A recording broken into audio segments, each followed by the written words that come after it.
Jaya Radha Madhava Kunja Bihari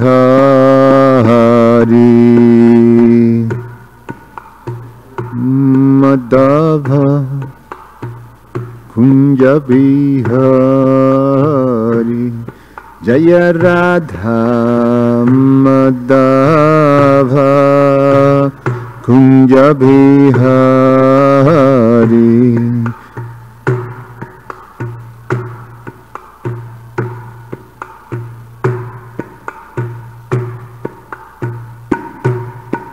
Gopi Jana Balabha Giribharadhari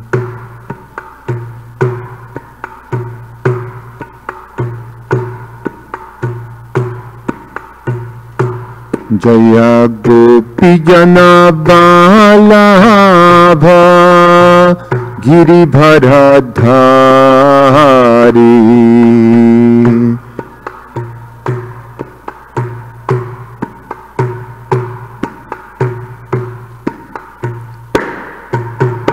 Yashodanandana Braja Jana Ranjana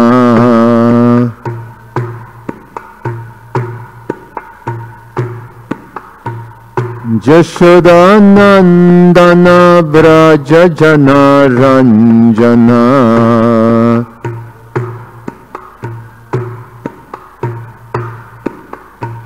Jamuna Tira Vanachari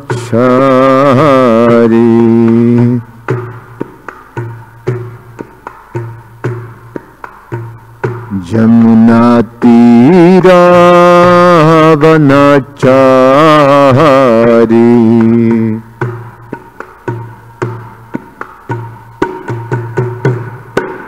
Jaya Radha Madhava Kunja Bihari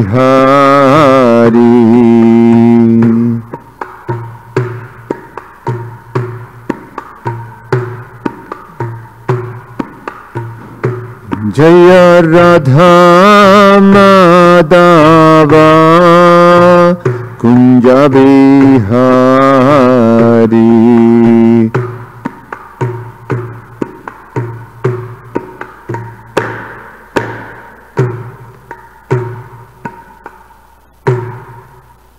Jayam Vishnupad Paramahansa Parivrajacharya Ashtotara Srimad His Divine Grace A.C. Bhaktivedanta Swami Srila Prabhupada Ki Jayam Vishnupad Paramahansa Parivrajacharya Ashtotara Srimad His Divine Grace Bhaktisiddhanta Saraswati Goswami Maharaj Srila Prabhupada Ki Ananta Koti Vaishnava Vrinda Ki ISKCON Founder Acharya Srila Prabhupada Ki Grantaraj Srimad Bhagavatam Ki Nitai Gaura Premanandi.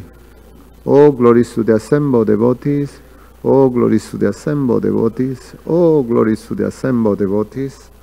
Oh, glories to Sri Shri Guru and Shri Gauranga. Om Namo Bhagavate Vasudevaya. Om Namo Bhagavate Vasudevaya.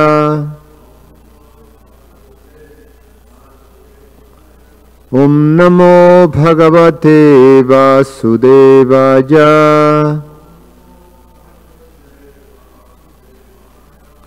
Reading from Srimad Bhagavatam, Canto 10, the Summon Bonum, Chapter 12, the Killing of the Demon Aghasura, Text 29 and 30.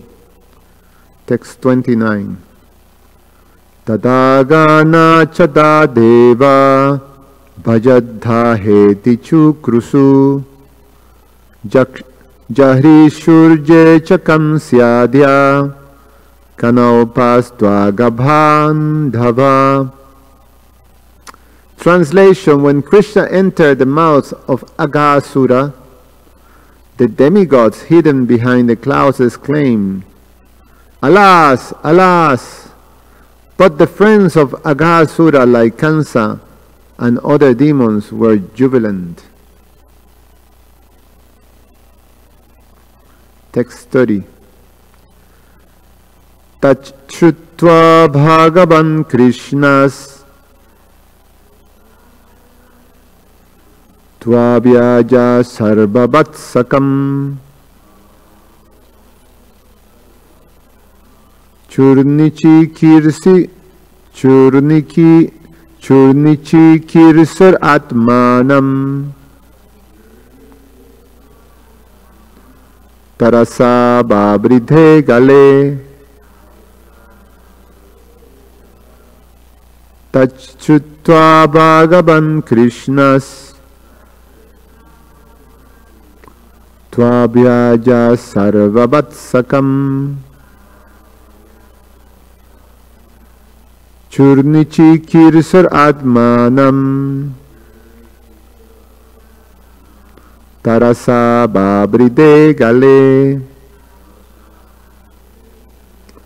Tachutva Bhagavan Krishnas Tvabhyaja Sarvavatsakam Churnichi Kirsar Atmanam Tarasa Babridhe Gale. Please chant. Tachutva Bhagavan Krishnas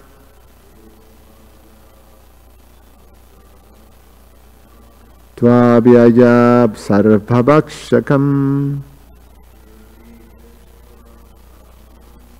Churnichi Kirsar Atmanam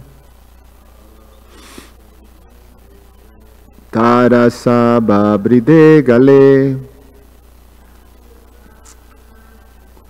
Tachutva Bhagavan Krishnas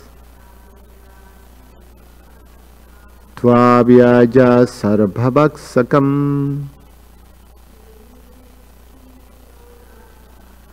Churnichi Kirsar Atmanam Tarasa Babride Gale. That exclamation of "Ha-ha!"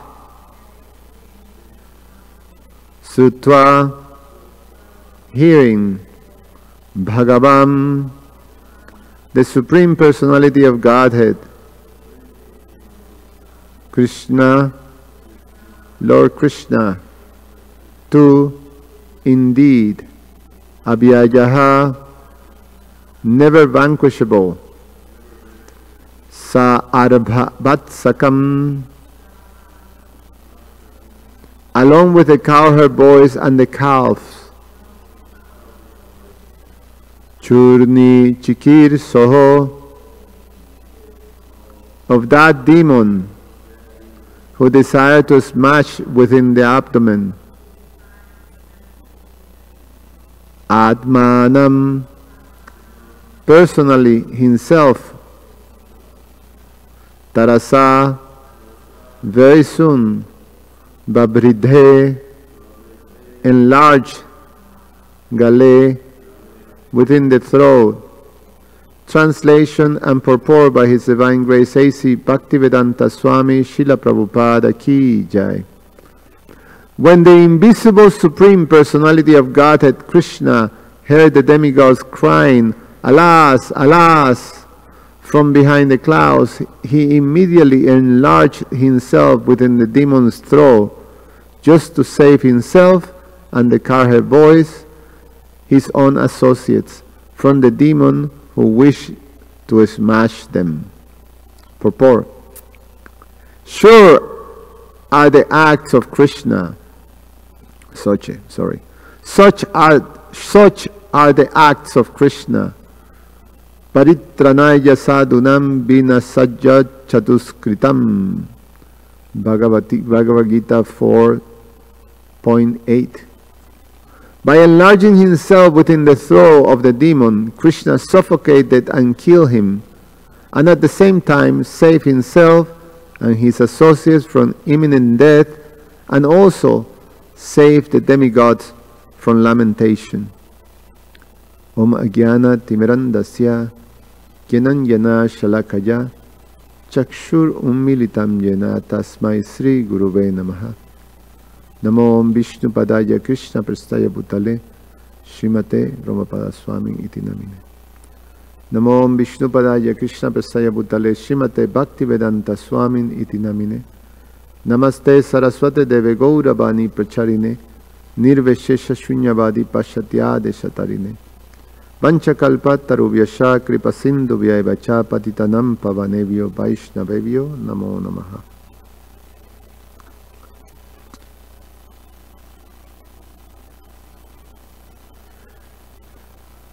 So many things Krishna can accomplish by one action.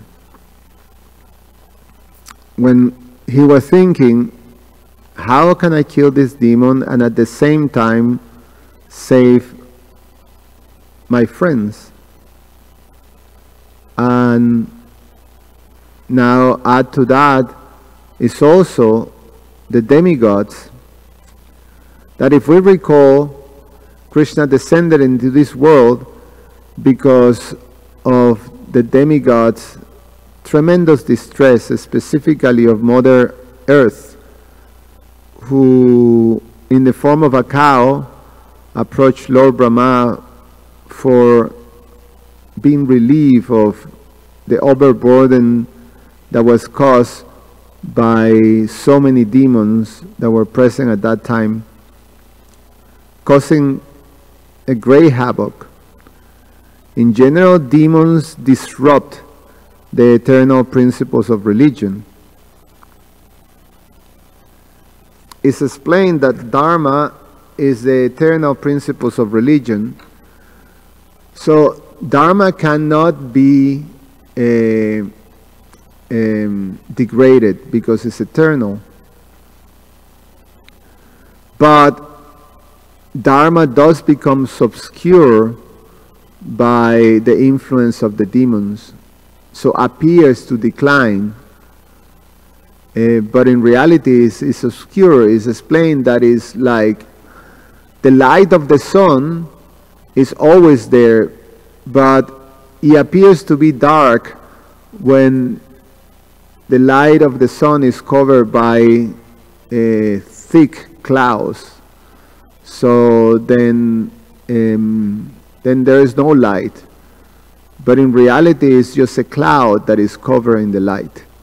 So similarly, by the influence of the demons, then there is this obscurity of this, the Dharma, the eternal principles of religions becomes obscure.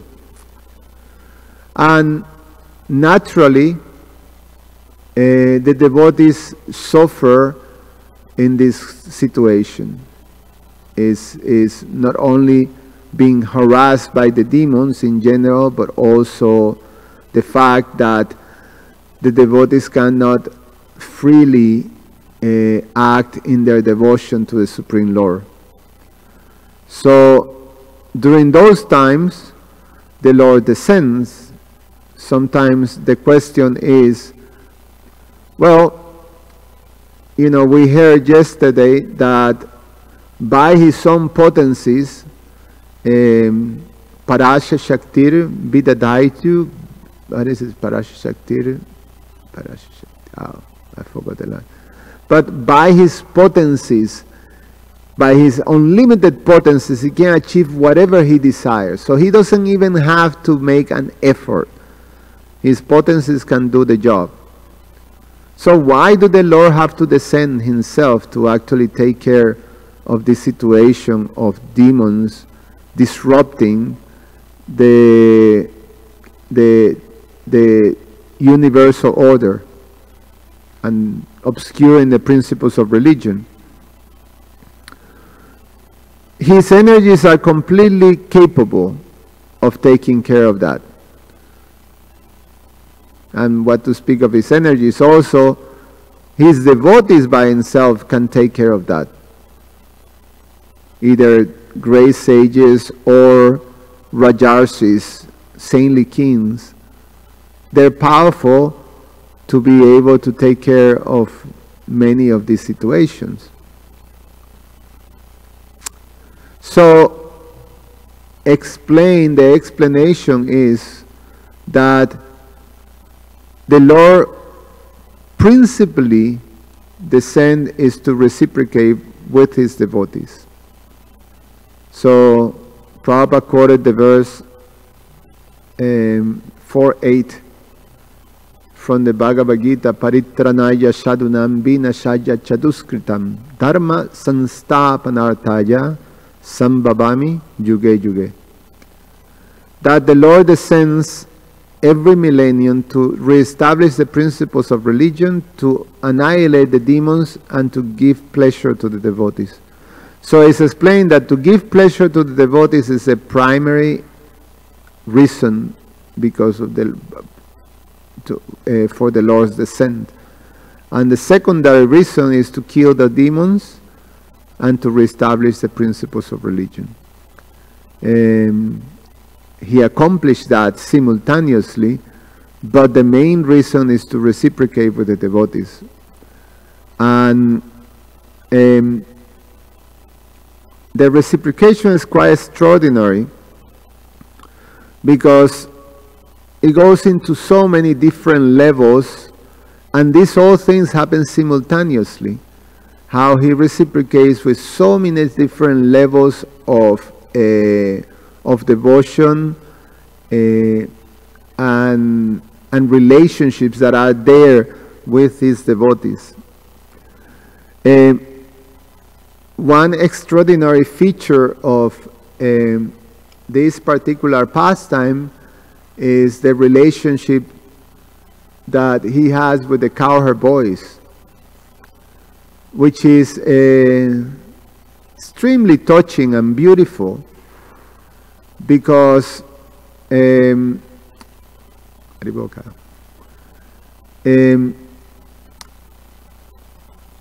just to have that type of close and the confidence that the cowherd boys have in Krishna first, and also how they thrill just to see Krishna perform these amazing feats of killing, very dangerous, terrible, gigantic demons. They get, it gives them the thrill. They just the type of expressions that they had when they saw this demon Agasura, and immediately was, a source of thrill that, okay, let's see how Krishna killed this demon, basically. And they went directly into the mouth of the demon, confident that Krishna will come and save them. And this was going to be like an adventure.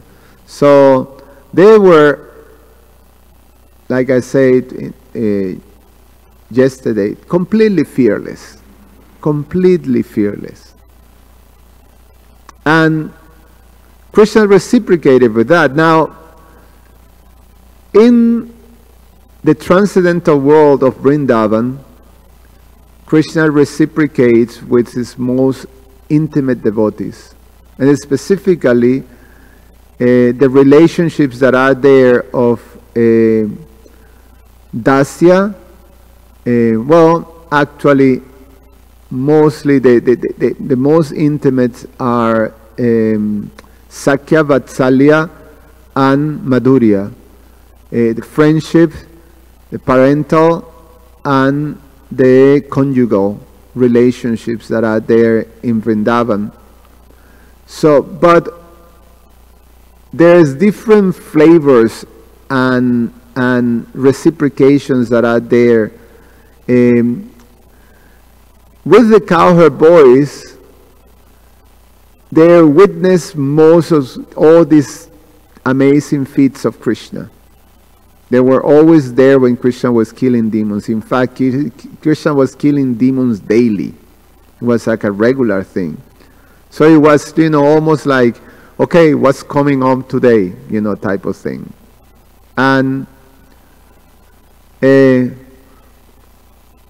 one can only imagine a circumstance like that in which, in a daily basis, some inconceivable danger will come upon you. It's like living in a war zone or in terror. You don't know what's coming, but there is a particular terror attack on you and your people. So you don't know where the bomb is going to drop. You don't know where the soldiers are going to appear. So, but as far as the cowherd boys and the inhabitants of Vrindavan, life is going on like anything. The boys, the description of the childhood pastimes that they're performing, playing completely carefree and super happy, just like children in the most safe space that they can, in a playground. Completely carefree. No danger is there. They're fully protected. Just like children playing in the playground with the parents sitting, close by. So that type of security was created by Krishna. So the cowherd boys were able to witness all these things in a daily basis, and for them it was a thrill. And after Krishna will kill the demons, they will celebrate like anything, praising Krishna, and compose these beautiful poems that they will go on and sing loudly to everybody. Like Kyle likes to compose poems, and he sings loudly to everybody about things that he sees like that. So the cowherd boys will be composing these poems of Krishna's activities and feats of killing all these demons. And the rest of the inhabitants of Vrindavan will be like, whoa, hearing this and getting really into enjoying these poems, sometimes thinking, well, maybe the boys are making this, or Krishna is doing all these things, but actually it's Lord Narayan who is saving Krishna. So they're trying to understand all the things from their perspective, because Krishna didn't do many of these feats in front of the elders, because it will be devastating from Mother Yasoda. We see that few of them were in front of Mother Yasoda than when Krishna chastises the Kaliya serpent. Then all the parents were there and they were dying. Mother Yasoda, Nanda Maharaj was ready to go into the waters of the Yamuna, who were completely poisoned. He was ready to enter there to fight the serpent to protect Krishna. He was dying of anxiety and fear. Mother Yasoda, just from anxiety and fear, she passed out. So it was a terrible anguish. And so the same with the cowherd girls, Shrimati Radharani and like that. So a different type of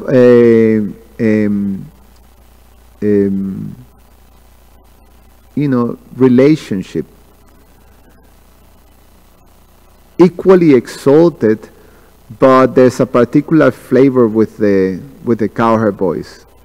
For the cowherd boys was just enjoying the thrill of seeing Krishna performing this thing. He was, the greatest of all of them, and they admire him and they celebrate Krishna's strength.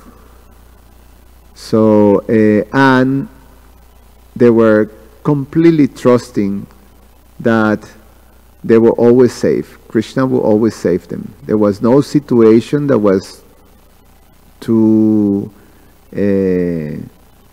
dangerous from them, because they always will be protected by Krishna. So Krishna explains that he does that. Ye yata mam prapadyante tanstataive bhajamyaham. So he have a particular way of reciprocating with all the devotees according to the level of intimacy of devotion that they have.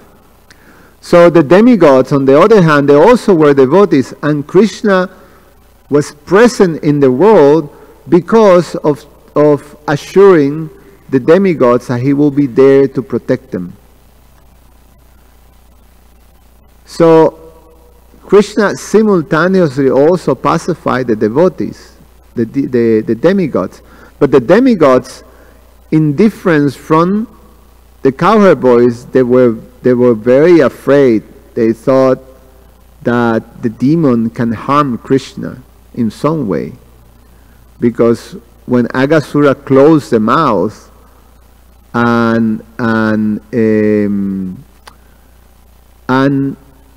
swallow Krishna, then the demigods were in tremendous anxiety, thinking and expressing the alas, alas. So how one who understands Krishna's position, that is infallible, that he can never be vanquished. Avyayan is the word that is used in the verse. He can never be vanquished. So someone who understands Krishna's position, that can never be vanquished, how is that one becomes affected or anxious about Krishna's situation? The reason is because at one point affection sort of it can cover one's full understanding, and so one may have those moments of doubts. The cowherd boy have no doubts in Krishna's position. The demigods may go through a point of, oh, what's going to happen? It's unknown. So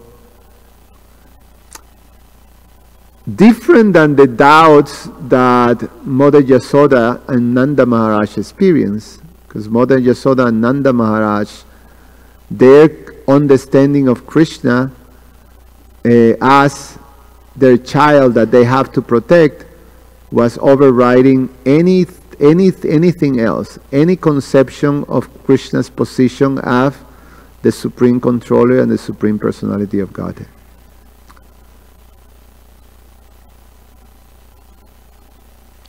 For the demigods, it's different. The demigods will have this mixed understanding. It was very difficult to conceive that the Supreme Lord, Narayan, their supreme worshipable Lord, was in the form of this beautiful innocent child. So we see how within the demigods themselves, some of them try to solve these confusion things by testing. So we know Indra manifested very grossly his confusion, and Lord Brahma, we're going to see in the next pastime that he was also testing, is this right? Can he be Lord Narayan? I mean, all the signs are there, but it is very difficult to understand that he will be in that form that's so charming, so innocent, so simple, and performing these human-like activities that is very difficult to understand, even for the demigods. However, Krishna reciprocated. He protected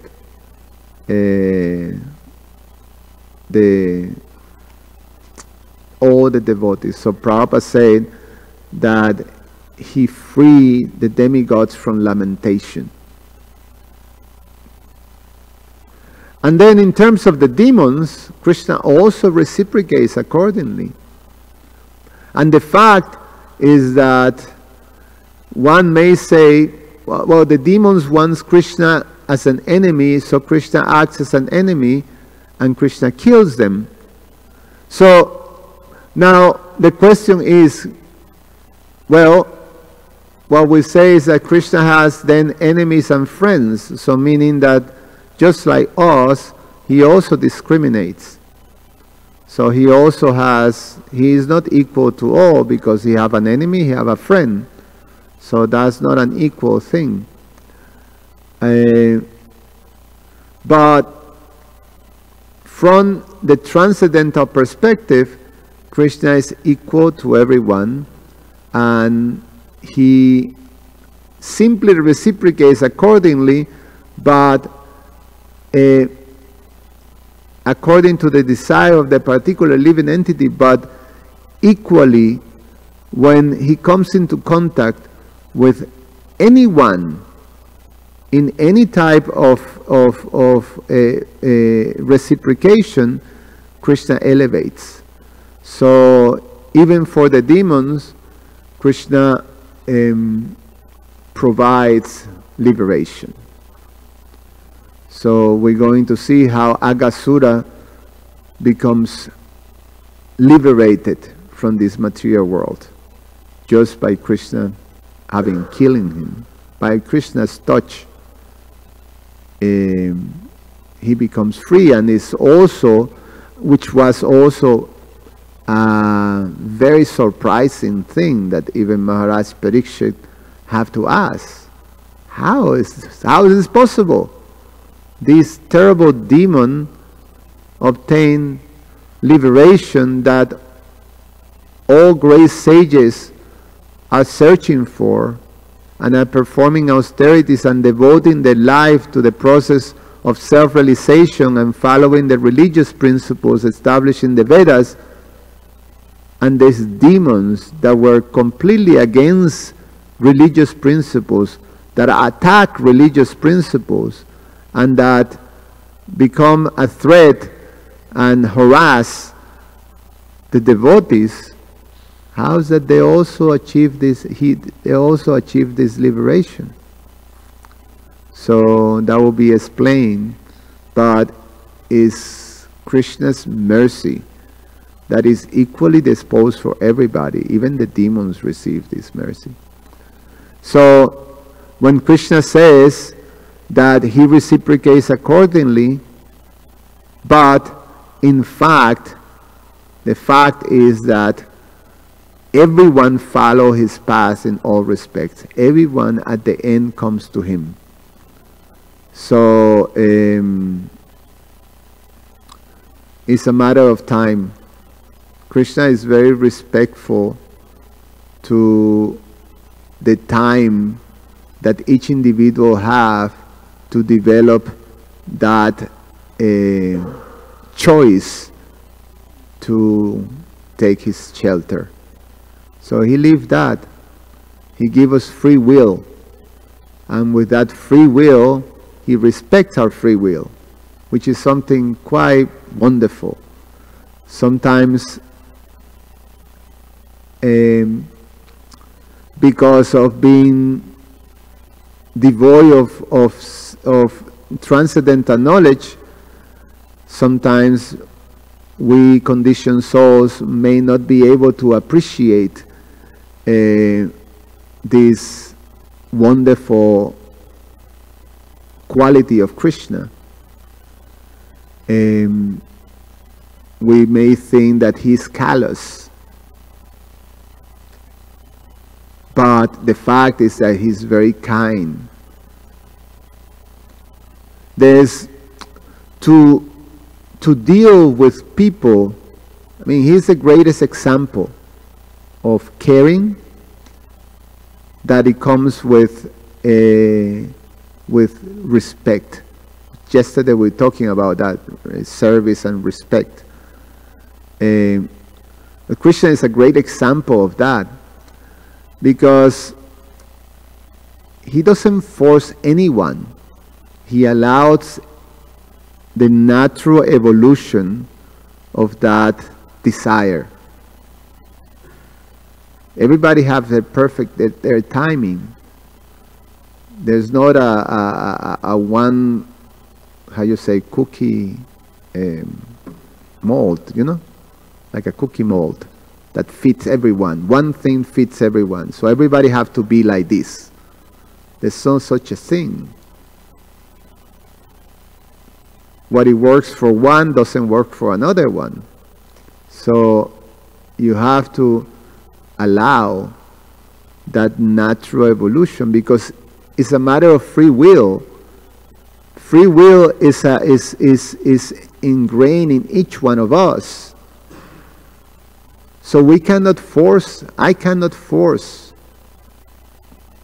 someone else's free will. It's their free will to choose to actually, connect, or to choose. I choose Krishna. It has to come naturally. And Krishna is respectful of that. And Krishna instructs us in the Bhagavad Gita many times. He instructs Arjuna, you have to respect that.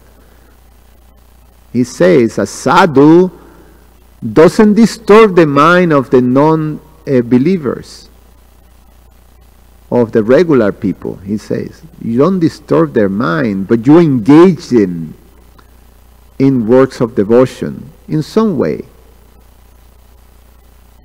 But you don't disturb them. You don't disturb because it's disrespectful. That's why sometimes people are against religious zealousness, which is, in one sense, those who are devout in a particular religion, they have this desire to help others and to save others.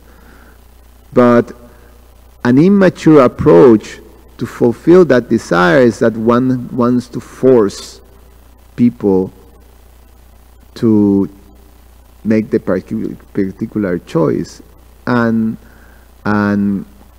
people react to that. In general, it's like you feel that someone, these zealous religionists are being condescending. They're treating you in a condescending way. We experience that in every level. We experience that in our community of Krishna consciousness. Sometimes we feel, that we're being looked down like that. And that puts you off. That put off, you feel that in one sense disrespected. And then, so this is not good. People become discouraged. So it's a sign of immaturity, simply. And we follow, if we as we grow to understand Krishna's example, Krishna's instructions, then we can also do like that. Be very respectful of people's process, and share with respect.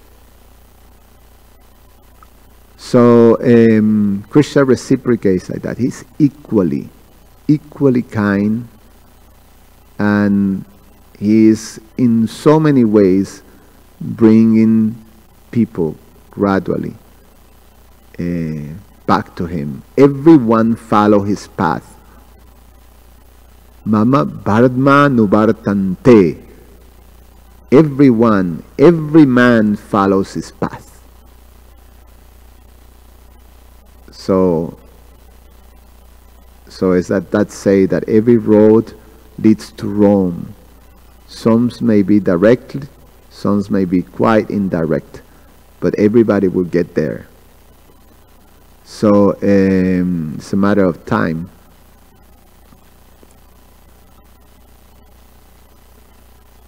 Just to end, by the mercy of Lord Chaitanya, that there is a special arrangement, a very powerful arrangement to awaken people's desire, just by the contact of Lord Chaitanya's Sankirtan mission. Then it's such a powerful purifier that even that it transforms naturally. It establishes a natural attraction to anyone when done, again, following Krishna's and Lord Chaitanya's mood, which is of, Lord Chaitanya tell us too, to cultivate that sense of respect, in the manifestation of humility, tolerance, respect to all others, and don't expect respect to yourself. So that mood. Then we can chant the holy name constantly, which is the Parambijayate, the supreme method or the supreme form of bringing Krishna consciousness to the world. I stop here. Any comments or questions?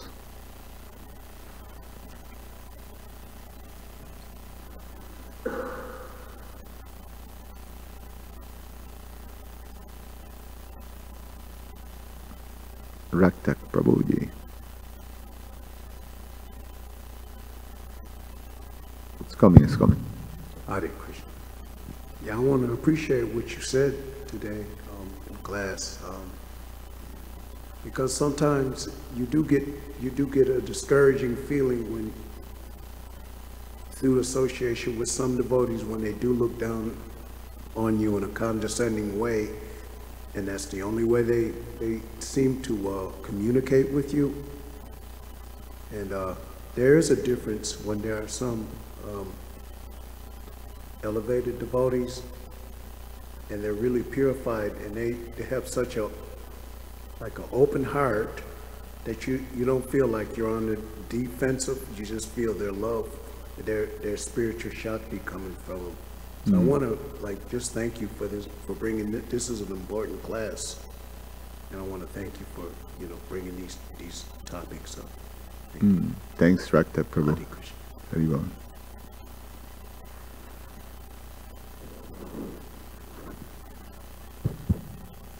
Hare Krishna, brother.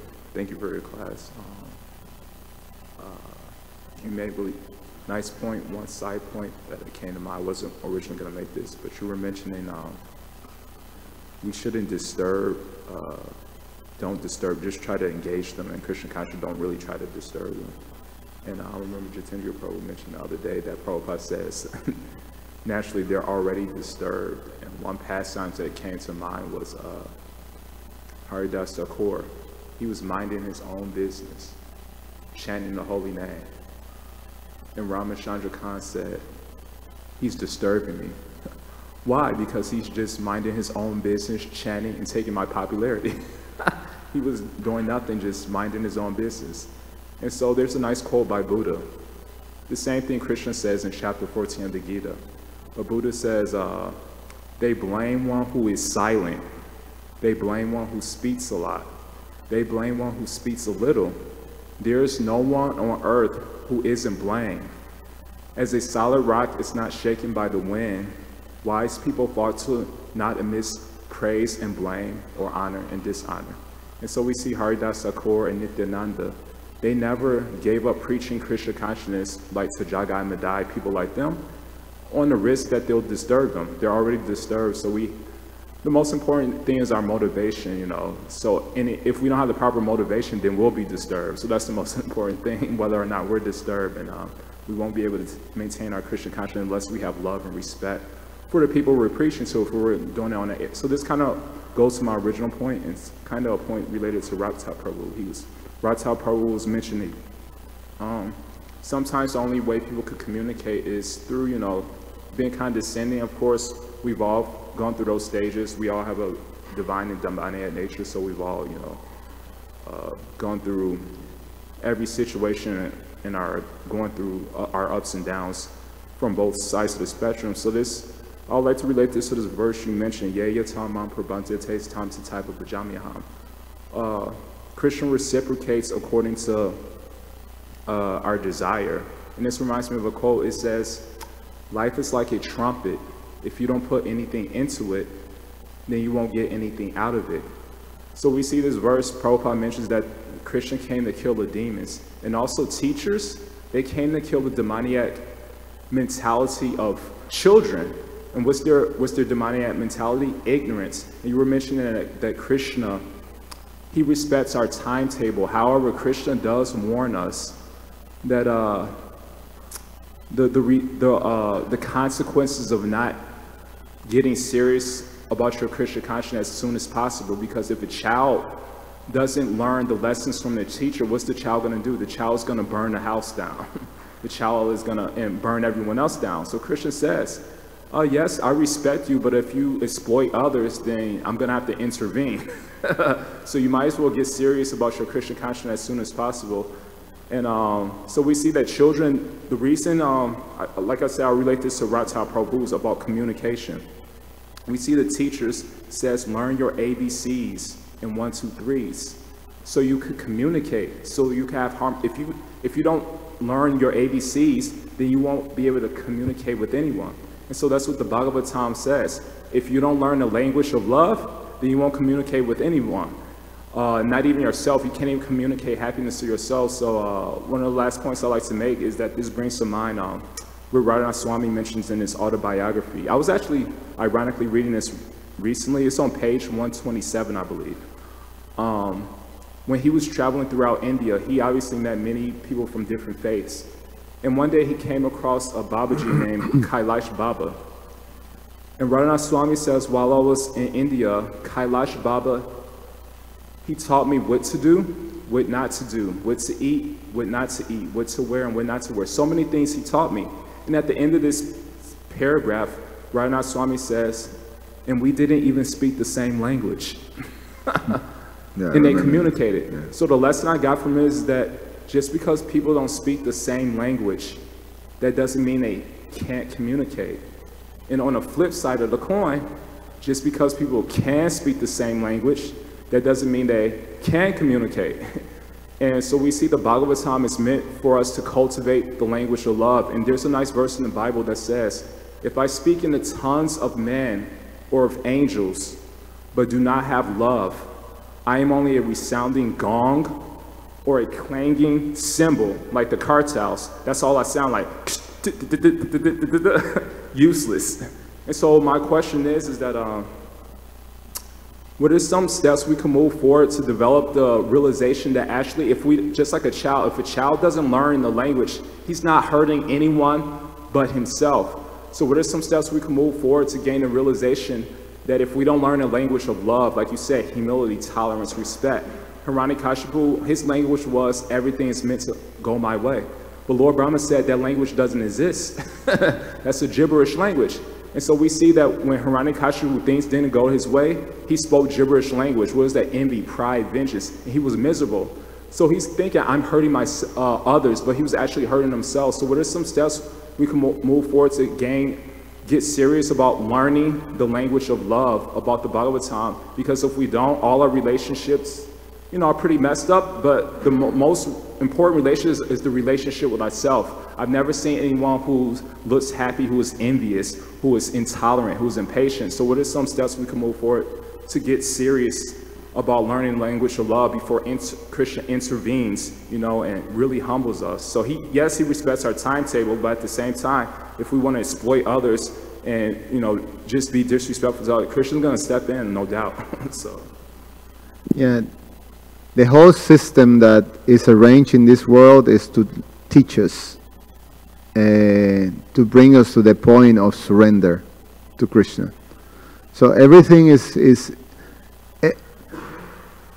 the whole universal manifestation is geared for that. You know, so this is like, you know, we hear from our teachers, this is like a big psychiatric, you know, hospital. So you have different levels of patients in this psychiatric ward, that some are really crazy, some are less crazy, and according to what, you have a particular treatment that you have to follow. Obviously, the ones that are more crazy, you need to apply, you know, much heavy-duty treatment. So sometimes they have to be tied up in a crazy, how you call that, the straight jacket, you know, and put in a room, padded room, so they don't hurt themselves. Sometimes, you know, sometimes they have to, you know, there's a more extreme type of treatment to deal with people's condition. So this world is like that, but at the end, everything is geared to heal. So for those who are super crazy, it's going to take longer than those who are less crazy. But we all sort of healing. So Krishna arranged the system like that. So in terms of to be fortunate to have come in contact with transcendental knowledge through the mercy of a devotee, like Srila Prabhupada brings of that, give us that gift, then, you know, one gets now at least a nominal understanding of how things are. So for us now we can see, oh, why am I suffering? Now you get a clue. Okay, you're suffering because you're not in sync with the principles of the Krishna's instruction. So that's the cause of suffering. How can I get rid of that? So then we have more or less now a purpose for education. Say when we enter into school, our parents and society makes us understand, even from very early age, that education is necessary for us to be successful and happy, to have you know, the capacity to live a life, so you know, a wholesome life. So we go through the process of education, and through all the different things that we have to go through, of punishments and rewards that the system of education gives us, the discipline that is there. And discipline means sometimes you get punished. We all experience that in our education. There were times that, you know, sometimes we thought it was just, sometimes we thought it was unjust. But that whole experience of punishment and rewards then allows to go through more and more deeper into the process of education and preparing ourselves. So similarly, in all levels, in the process of education that we have right now, we can recognize as devotees when we are suffering or we are disturbed. But when we're disturbed, then we have at the end something, okay. I'm disturbed, okay, this devotee or this situation is causing me disturbance, but why am I disturbed? What is causing that disturb internally for me? Then I start to look, my attachments, my this, my that, this condition, and this and that, and then, you know, I don't want to suffer. I hate doing it. I hate being in that position. So, so then you start to become serious. There's another aspect that allows to become serious too, which is we is actually experiencing love from devotees and from Krishna. It's a very tangible experience. It's our religion experience, and there's something that we feel from Guru and Krishna that allows to desire to go further and further. You know, so there's a combination of our experience of trying to become free from suffering, and at the same time the beautiful feeling and experience of connecting with something divine, isn't it? We all have that. That's why we're here still, regardless of, you know, whatever we have to go through. We, you know, that's what parandrishta nivartante, the higher taste. So, you know, we have to keep going. Anything else? All right, I stop here. Thank you. Garantara Srimad Bhagavatam ki jai.